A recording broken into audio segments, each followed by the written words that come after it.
Vous avez, dans une autre discussion que nous avons eue, constaté que la description de l'Égypte, malgré que c'est un ouvrage monumental, avait été dépassée sur plusieurs niveaux. Pourriez-vous parler de comment il y a eu ce dépassement qui a eu lieu? Oui, il faut bien comprendre que le projet d'abord de description en tant que tel, il date de Kléber. C'est Kléber qui invente le projet de description de l'Égypte.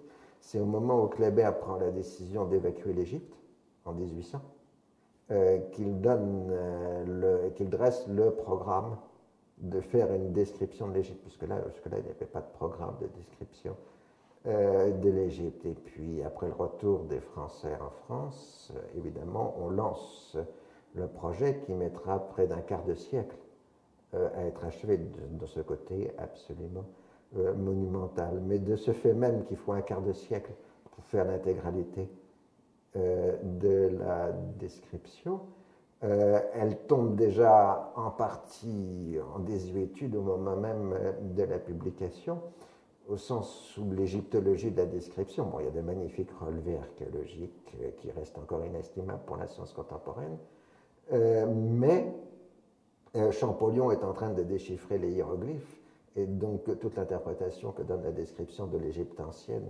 est une description très idéologique qui renvoie aux idées franc-maçonnes de la sagesse éternelle de l'Égypte, etc. Ce n'est pas l'Égypte réelle qu'on va découvrir avec Champollion. Et quant à l'état moderne, c'est-à-dire la description de l'Égypte du XVIIIe siècle, elle est déjà datée au sens où l'Égypte est entrée dans une vaste période de transformation sous Mohammad Ali, en particulier avec passage de l'irrigation pérenne. Et donc la description du paysage égyptien que donne la description de l'Égypte ne correspond déjà plus à la réalité des années 1820-1830. En revanche, les techniques documentaires utilisés pour les savants de l'expédition vont servir à l'étude de la France elle-même. L'exemple le plus caractéristique, c'est l'essai de statistique sur la ville du Caire, qui précède par le même auteur l'essai de statistique sur la ville de Paris.